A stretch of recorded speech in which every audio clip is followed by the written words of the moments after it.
Diane Staudte was married to Mark Staudte, age 61. The couple met in 1984 at a bluegrass music festival while attending St. John's College in Winfield, Kansas. The couple married in December of 1985. The couple went on to have 4 children: Sean, age 26, Sarah, age 24, Rachel, age 22, and Brianna, age 9. Some of the Stewart children had special needs. Sean was on the autism spectrum and lived at home with his parents due to needing special care. He had a passion for reading about Sweden. He loved architecture and mechanics. Brianna was a 4th grader with mild learning disabilities. She loved dinosaurs and cats. She was really good with computers. Sarah graduated from Missouri State University with a large amount of student loan debt, but refused to look for a job. Rachel was noticeably her mother's favorite. Diane constantly posted pictures on social media of her daughter, but none of the other children. While in college, Rachel made high marks. Rachel could play multiple instruments, could sing, and spoke French. The entire family was gifted in the field of music. Diane and Rachel were involved in the Redeemer Lutheran Church in Springfield. Diane played the church organ on Sundays, and was deeply involved in every aspect of music within the church. Diane Stewart was the breadwinner of the family. She worked as a nurse. Mark Stewart was the lead vocalist and guitar player for a local blues band called Messing with Destiny.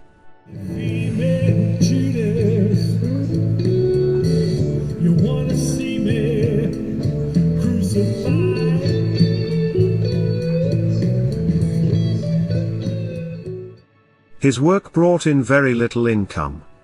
He sometimes would take small jobs with the band to make a little extra, such as bartending. He took care of all the children while Diane worked. The family lived in their home on Page Street in Springfield, Missouri. Springfield, Missouri is located in Greene County. It is the 3rd largest city in the state. It has a population of 170,000 people. On Easter Sunday in 2012, Mark Staudte suddenly died at home. The only thing the coroner found strange was a bloody ring around his mouth. Since his lifestyle was not the best, the coroner ruled his death of natural causes, and did not perform an autopsy. His body was cremated. A few days after his death, Diane posted in Facebook saying, "For all my friends on Facebook, this past Sunday evening, Mark, my husband of 27 years, reached his eternal home." Friends and fellow band members were shocked at Mark's passing. Mark was known as being young at heart, and showed no signs of slowing down. Not long after Mark's death, Diane sold the family home, and with the $20,000 life insurance she purchased a new home. However, just 6 months later, their oldest child, Sean, would also die suddenly. Prior to Sean's death, he had flu-like symptoms with diarrhea, nausea, headaches, and body aches. Diane told authorities that Sean had a history of seizures. Since police couldn't find anything strange about Sean's death other than a ring of blood around his mouth, his death was ruled of natural causes as well. In June of 2013, Sarah was taken to the Cox Hospital emergency room by her mother and sister with flu-like symptoms. Doctors found that her kidneys were failing and she had a brain bleed. Doctors ran numerous tests but could not determine the nature of her illness. They began to suspect some sort of poisonous substance, and began testing but could not find anything. While Sarah was still in the hospital, the Springfield Police Department received an anonymous tip from someone stating they were very close to the Staudte family. The person said that there had been 2 prior suspicious deaths in the family, and now Sarah was in the hospital with the same symptoms. The person on the phone stated that Diane, her mother, had no emotion about her child's illness. He also told them that the doctors can't figure out what is causing the affliction. It was later determined that the tip came from the family's church pastor. Due to the tip, The Springfield Police Department opened an investigation into the deaths of Mark and Sean Staudte. Police began questioning nurses at the hospital where Sarah remained in grave condition. The nurses told authorities that Diane didn't seem worried about her daughter's condition, and even made jokes, and talked about going on vacation to Florida. When doctors were interviewed, they advised authorities that they also believed that Sarah was suffering from some sort of poisoning. Mark's band members said Diane treated Mark's funeral like a party. She was happy, and didn't even have a funeral for Sean. They also said that on the night before he died, he was acting strange. He was slurring his speech, and his skin was turning yellow. When police questioned Diane, she claimed her husband and son drank antifreeze to kill themselves. However, when pressed further, she eventually admitted to mixing the antifreeze in Mark's favorite energy drink, and Sean's sodas. She purchased the antifreeze online, and made sure it was from a source that did not add the additive to give it a bitter taste. She also admitted to lacing Sarah's soft drinks with antifreeze as well. When police asked Diane why she killed her husband, she said, "By then I hated his guts. He would throw things at me. He would throw things at the kids. I guess I just had enough." When asked why she would kill her own son, she told police that Sean became a huge burden to her, and she just wanted to get rid of him. She said he was more than a pest. She admitted to poisoning Sarah gradually over 4 days. She said Sarah lived at home because she wouldn't find a job after she graduated college, and her college debt was not something she was willing to pay. Ethylene glycol is mostly used in polyester fibers and antifreeze. It is colorless, odorless, and has a sweet taste. It is highly toxic. Early signs may mimic intoxication, but progresses to vomiting, abdominal pain, then further progresses to seizures, kidney failure, and brain damage. Without immediate treatment, death is the outcome. Diane at first claimed full responsibility for the murders, but it soon became evident to police that Rachel was involved. Diane said, "I'm not a perpetual killer. I'm just stupid. I regret doing it. I really do. I've screwed up everybody. I've screwed up my whole family." While investigating, police stumbled across Rachel's diary, which mentioned her father and brother's deaths months before anyone died. The diary reads, "It's sad when I realized my father will pass on in the next few months. Sean, my brother, will move on shortly after. It will be tough getting used to the changes, but everything will work out." When police questioned Rachel, she said her mother was the mastermind, and talked her into helping plan the murders. When asked why they killed her father, she said, "As far as Dad, it was for a little piece. Sean because he was annoying. And Sarah was just nosy, very nosy." She said the only reason they took Sarah to the hospital is because she didn't want someone else to die in the house because she had nightmares, and it makes the house stink. Rachel also said once Sarah was gone, they were going to kill her little 12-year-old sister Brianna. In 2016, Rachel was given a plea deal to testify against her mother. She pled guilty to second-degree murder. For her part in the murders, she was sentenced to 2 life terms with the possibility of parole.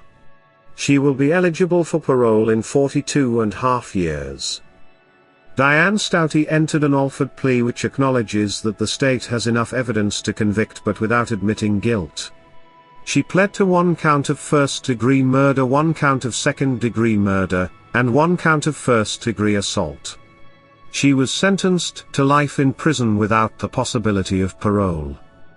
Greene County Chief Assistant Prosecutor Todd Myers dedicated a brick at the victim's memorial garden in Springfield to Mark and Sean Staudte after the sentencing. He said the men didn't get proper funerals when they died because Diane was in charge of everything. He said, "Although she tried to erase them from her life, we have chosen not to erase them from our memories." Sarah Stewart recovered from her grave illness but suffered permanent damage due to the poisoning, and must live in an assisted living facility. Jeff Sippy, pastor of Redeemer Lutheran Church, and the Staudte family pastor, was later interviewed and told reporters, "There was nothing in me that believed that it was of a natural cause. I didn't believe that he died of a stroke, a heart attack, or in his sleep. I just didn't. There's nothing scientific. There's nothing professional about my observation. But my first words were no way. He did not just die." 6 years after being sentenced, Diane was interviewed by 2020. Diane was asked, since she was a nurse, why didn't she call for help when she knew Mark was extremely ill? I was told no hospitals, no doctors, no nothing, or, quote, I will kill you. She now claims she's innocent.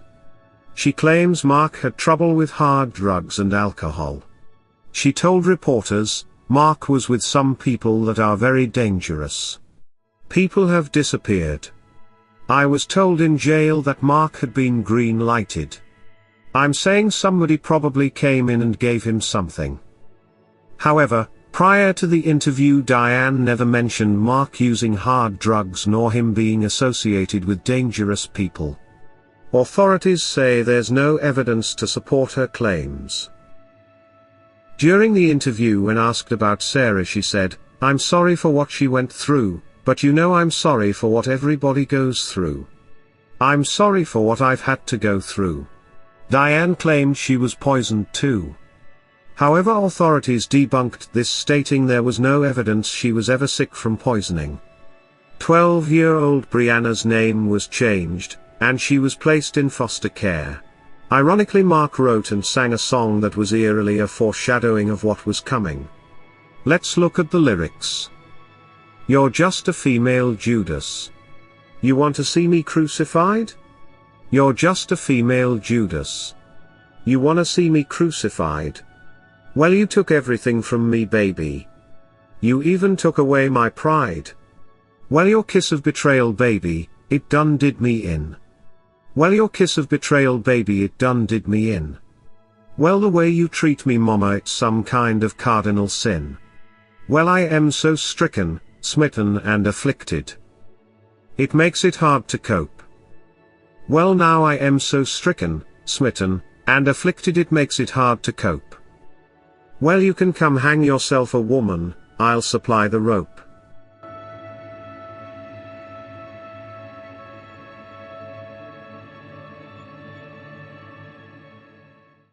Diane Staudte planned and executed the poisoning of her husband Mark, her son Sean, and caused permanent injury to her daughter Sarah. It's a miracle she survived. Diane's favorite child was her daughter Rachel. One has to wonder why she involved her in her monstrous plot. Was it so she could hold it over her head later on if she didn't do what she wanted? At some point, Rachel more than likely would have fallen prey to her mother's poisoning too. She systematically murdered, maimed and destroyed her entire family. Had she not been caught, little Brianna was next on the list. Did she think so little of her family members that she figured nobody would realize two members of the same family suddenly die from the same symptoms, and another barely escapes with her life? Rachel watched her father, brother and sister suffer and did nothing. The only reason they took Sarah to the hospital was because Rachel didn't want anyone else dying in the house because it made the house stink. Both Diane and Rachel are psychopaths who deserve to spend the rest of their lives locked away. May Mark and Sean rest in peace. Hopefully Sarah and Brianna get therapy for the trauma their mother put them through. This video's scavenger hunt clue is the letter T like tango. That concludes this episode. Keep your eye out for the next volume, coming soon. If you enjoyed this video, consider subscribing. Thanks for watching.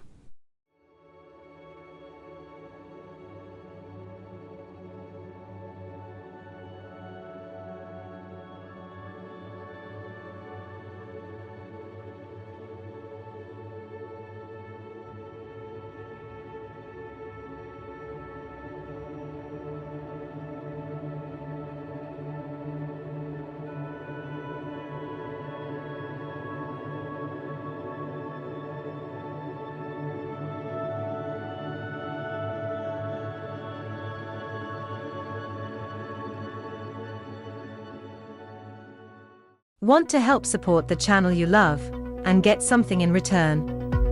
Simply purchase some Elizabeth's Chronicles merch.